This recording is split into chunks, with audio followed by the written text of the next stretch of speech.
The 3 things that I want to leave with you, just these 3. I could do 10, I could do a whole life class. But just these 3 things will carry you if you let them. First and foremost, knowing who you are. Being able to answer this question, who am I and what do I want? You know, many times when I go out of the country, I am baffled by that question. To explain what is your occupation, I've stood there for 10 minutes. Well, am I a talk show host? Well, I'm more than a talk show host. Am I a businesswoman? I'm a businesswoman. I'm more than a businesswoman. Am I an entrepreneur? I'm more than an entrepreneur. So I just leave it blank or self-employed. So I'm not asking for the roles that you play as daughters. I'm not asking that question. What are the roles that you play as a daughter, as a friend, as a sister? You're going to be a lawyer, you're going to teach, you're going to be a pharmacist. I'm asking the bigger question of who am I? Who am I really? My answer is I am God's child. I am that which is born of all that is. I am, as Pierre de Chardin said, a spiritual being having a human experience. Come trailing the breath of the ancestors yet, but trailing the breath of the angels. And understanding that because I am connected to the source of all that is possible for me. That's who I am. And what do I want? I don't want to just be successful in the world. I don't want to just make a mark or have a legacy. The answer to that question for me is I want to fulfill the highest, truest expression of myself as a human being.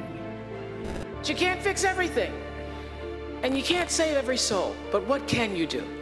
Here and now, I believe you have to declare war on one of our most dangerous enemies, and that is cynicism. Because when that little creature sinks in, its hooks into you, it'll cloud your clarity, it'll compromise your integrity, it'll lower your standards, it'll choke your empathy, and sooner or later, cynicism shatters your faith. When you hear yourself saying, oh, it doesn't matter what one person says, oh well, so what? It's not gonna make any difference what I do, who cares? When you hear yourself saying that, know that you're on a collision course for our culture. And I understand how it's so easy to become disillusioned, so tempting to allow apathy to set in. Because anxiety is being broadcast on 157 channels, 24 hours a day, all night long. You must have some kind of vision for your life. Even if you don't know the plan, you have to have a direction in which you choose to go. I never was the kind of woman who liked to get in a car and just go for a ride.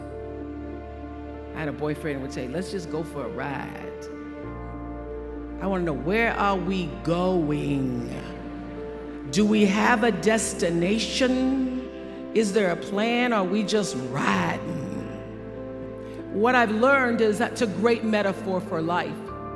You want to be in the driver's seat of your own life, because if you're not, life will drive you.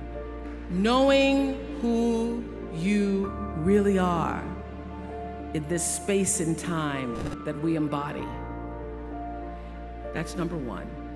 What do you want? Who are you? Do not equate money and fame with accomplishment and character, because I can assure you, based on the thousands of people I've interviewed, one does not automatically follow the other. Something else, you need to know this. Your job is not always going to fulfill you. There will be some days that you just might be bored. Other days, you may not feel like going to work at all. Go anyway. And remember that your job is not who you are. It's just what you're doing on the way to who you will become. Every remedial chore, every boss who takes credit for your ideas, that is going to happen. Look for the lessons, because the lessons are always there. And the number one lesson I could offer you where your work is concerned is this: become so skilled, so vigilant, so flat out fantastic at what you do that your talent cannot be dismissed. Number 2, you must find a way to serve. Martin Luther King said that not everybody can be famous, but everybody can be great because greatness is determined by service. Now, we live in a world where everybody wants to be famous and where we admire people for just being famous. We think being known brings us value. The truth is, all of that will fade in time. The real truth is that service and the significance that you bring to your service is that which is lasting. So to be able to, whatever your occupation or job or talent or gift is, our honorees today getting doctorate degrees, is service. Using the spoken word in service to community and the world. Using your knowledge in service to the world. And if you look at all the most successful people in the world, whether they know it or not, they have that paradigm of service. Everybody's talking about Mark Zuckerberg and the IPO. Service. Jay-Z rapping. Service. Through the word, to people, through song. And everybody I know is feeling it. But these times are here to let us know that we need to take a stand for our right to have hope. And we need to take a stand with every ounce of wit and courage we can muster. The question is, what are you willing to stand for? And here's how you answer it. You put your honor where your mouth is. Put your honor where your mouth is. When you give your word, keep it. Show up, do the work, get your hands dirty, and then you'll begin to draw strength from the understanding, the true knowing that history is still being written. You're writing it every day.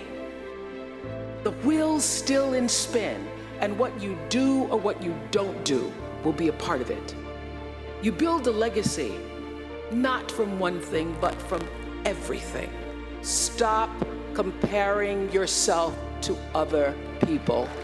You're only on this planet to be you, not someone else's imitation of you. I had to learn that the hard way on the air, live, anchoring the news.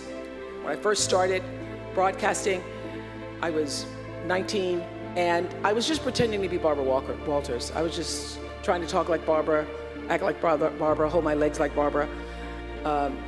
And I was on the air, and I hadn't read the copy fully, and I called Canada. I did that on the air. I cracked myself up because I thought Barbara would never call Canada. And that little breakthrough, that little crack, that little moment that I stopped pretending allowed the real me to come through. Your life journey is about learning to become more of who you are and fulfilling the highest, truest expression of yourself as a human being. That's why you're here. You will do that through your work and your art, through your relationships and your love. And to quote Albert Einstein, education is what remains after we forget what we're taught. Number 3, it's so simple, but so hard to do. Always do the right thing. People notice. Think of how you notice. You go to Taco Bell, somebody gives you an extra napkin and some sauce. You notice. Excellence shows itself. Be excellent.